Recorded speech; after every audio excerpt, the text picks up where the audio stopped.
Radhe friends, आप सभी का स्वागत है पंकज शुक्ला के चैनल पे। और आज हम बात करने वाले हैं बैंक निफ्टी ट्यूसडे में किस तरीके से किन लेवल्स पे परफॉर्म करने वाले हैं और निफ्टी के कौन से लेवल्स होने वाले हैं।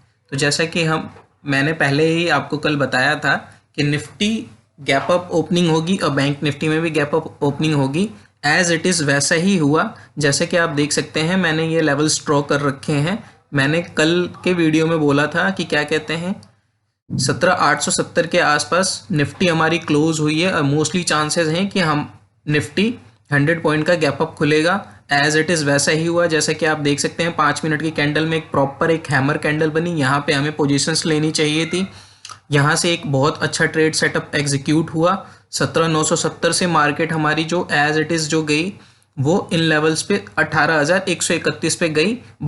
लेकिन मैंने आपको ये भी बोला था कि यहाँ पे इन लेवल्स के आसपास आपको थोड़ा ध्यान रखने की कोशिश करनी चाहिए, क्योंकि ये 18,050 एक तरीके से प्रॉफिट बुकिंग जोन था, जो जहाँ पे आपको अपने प्रॉफिट्स बुक करने चाहिए थे। बट मार्केट ने ऐसा आज कुछ भी नहीं किया। 18,015 के लेवल को क्रॉस करके मार्केट 18,131 तक गई।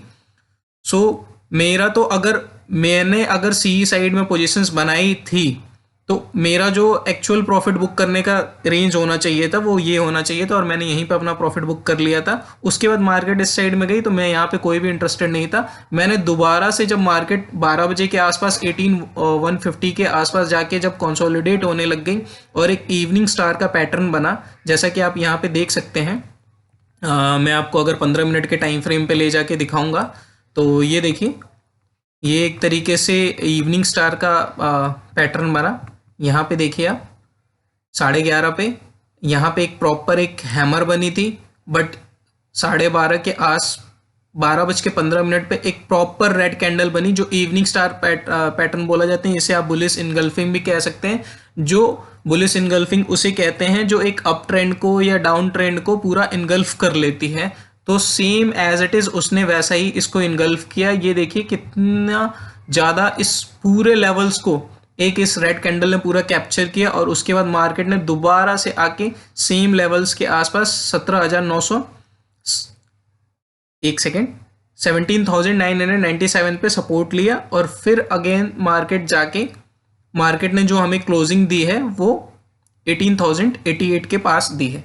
ठीक है, तो हम बात करने वाले हैं कि कल किन लेवल्स पे निफ्टी परफॉर्म कर सकता है। तो आइए, मोस्टली जो अभी चांसेस हैं, जैसा कि अभी नैस्डैक एंड डाउ जोन्स के हैं अप साइड में हैं, खुले हुए हैं। जैसे कि आप यहाँ पे अगर देखें तो अभी डाउ जोन्स जो हमारा डाउ फ्यूचर्स जो ट्रेड कर रहा है वो 33,924 के आसपास ट्रेड कर रहा है। तो मोस्टली कल भी चांसेस हैं कि मार्केट थोड़ी गैप अप ही ओपन हो। एटलीस्ट 50 पॉइंट्स का गैप अप होना चाहिए, जैसा कि मुझे लग पा रहा है। तो कल हमें जिन लेवल्स का ध्यान रखना है वो ये ध्यान रखना है कि अगर हम 18,130 के पास खुलते हैं तो हमें थोड़ी देर वेट करना है। 15 मिनट के एक प्रॉपर कैंडल बनने देना है, सम सॉर्ट ऑफ एक हैमर बन जाए या एक पूरी ग्रीन कैंडल बन जाए तो 18,130 के लेवल्स पे हम कॉल साइड में एंट्री लेंगे। और कॉल साइड में एंट्री लेने के बाद हमारा जो पहला लेवल निकल के आएगा 18,130 पे, पहला लेवल आएगा 18,200 और सेकेंड लेवल आएगा 18,300। ठीक है, अगर किन्हीं कारणोंवश अगर हमारी मार्केट गैप डाउन ओपन होती है और 18,000 के लेवल्स को ब्रीच करती है तो हमारा अगेन जो टारगेट होगा वो होगा 18,000 के। अगर लेवल्स को ब्रीच करती है तो हमारा जो फर्स्ट टारगेट होगा वो होगा आज का लो 17,950, एंड दूसरा जो हमारा टारगेट निकल के आएगा वो आएगा 17,850। तो ये लेवल्स का आप ध्यान रखिएगा। और आइए अब हम बात करते हैं बैंक निफ्टी के बारे में। तो बैंक निफ्टी आज मुझे थोड़ा वीक लग रहा था। बैंक निफ्टी में भले आज सारे सेक्टर्स उसके ग्रीन थे, बट बैंक निफ्टी में आज उतना ज़्यादा मतलब पावर मूव तो नहीं कह सकते, क्योंकि अगर आप ध्यान से देखेंगे बैंक निफ्टी गैप अप तो ओपन हुआ पर 5 मिनट के टाइम फ्रेम पे वो एक पूरी रेड कैंडल बनी, उसके बाद दोबारा से एक रेड कैंडल बनी। उसके बाद अगर एक तरीके से अगर यहाँ पे देखा जाए तो इसने इसके लो को भी ब्रीच कर दिया। लो को ब्रीच करने के बाद ये प्रीवियस डे के लो के प्रीवियस डे के क्लोजिंग पे आके इसने सपोर्ट लिया 42,187। तो एक तरीके से बाइंग जोन कह सकते हैं यहाँ पे। तो मतलब मैंने कोई बाइंग नहीं करी, मैं झूठ नहीं बोलूँगा, मैंने यहाँ पे कोई बाइंग नहीं करी क्योंकि मेरे को यहाँ पे कोई इंटरेस्ट नहीं था। हाँ, बट मेरा इंटरेस्ट 130 के आसपास जागा और मैंने सोचा कि हाँ भाई 42,600 की एक कॉल ली जाए, बट मैं वहाँ पे गलत हुआ और मेरा वहाँ पे एसएल हिट हो गया था। मैंने 130 के पास यहाँ पे 42,600, क्योंकि ये कंसोलिडेशन फेज था। तो दोबारा से जब मार्केट ने यहीं कहीं पे आके एक कैंडल बनाया इसने, और एक ये हैमर कैंडल बनी 1:20 पे, जैसा कि अगर आप देख पा रहे हैं, तो यहाँ पे फिर मेरे को थोड़ा कॉन्फिडेंस बिल्डअप हुआ कि यहाँ से मैं कॉल साइड में जा सकता हूँ। बट ये ट्रेड मेरी गलत साबित हुई थी। 42,600 पे मैंने लिया था और 280 पे लिया था, बट मार्केट ने कंटिन्यूस फॉल दिखा के 42,350 का लेवल टच किया। मेरा स्टॉप लॉस यहीं कहीं हिट हो गया था, मेरा स्टॉप लॉस हिट हो गया था, तो मैं निकल गया था। और उसके बाद फिर मार्केट ने यहाँ पे दोबारा से सपोर्ट लेके इसी जगहों पे 1:50 पे एक ये कैंडल बनी और उसके बाद इसने इसको पूरा इनगल्फ किया, एक ग्रीन कैंडल 5 मिनट के टाइम फ्रेम पे। और दोबारा से मार्केट ने 42,350 से 42,625 का लेवल इसने एक हाई लगाया दोबारा से।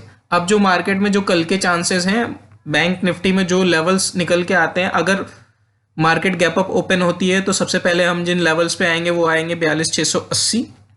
इस लेवल्स के आसपास हमें आना चाहिए फर्स्ट। अगर मार्केट गैप अप ओपन होती है तो ये कोई हमारा लेवल होगा सबसे पहले। तो अगर मार्केट गैप अप होती है तो 42,680 के आसपास हम जाएंगे। उसके बाद फिर अगर हमें ये देखना है कि भाई मार्केट वहाँ पे किस तरीके से परफॉर्म कर रही है। अगर मार्केट वहाँ जाके वीक हो रही है, ठीक है, वीक हो रही है और कुछ ऐसा पैटर्न बन रहा है, रेड कैंडल बन रही है 5 मिनट के टाइम फ्रेम पे, तो हम वहाँ पे सेल ऑन राइज जा सकते हैं। लेकिन मार्केट ने अगर 42,900 का लेवल क्रॉस कर दिया तो हमें कॉल साइड में एंट्री लेनी चाहिए। और जो हमारा पहला लेवल निकल के आएगा वो 43,150 और दूसरा लेवल निकल के आएगा 43,180, ठीक है। और डाउन साइड की अगर मैं बात करूं तो यही लेवल्स आपको ध्यान रखने हैं, 42,350। अगर 42,350 को कल मार्केट ब्रीच करती है और फिर 42,350 डाउन साइड का मोमेंटम कुछ बनता है तो हमारा जो पहला टारगेट निकल के आएगा 42,200 और 42,200 के बाद जो दूसरा टारगेट निकल के आएगा वो 41,890।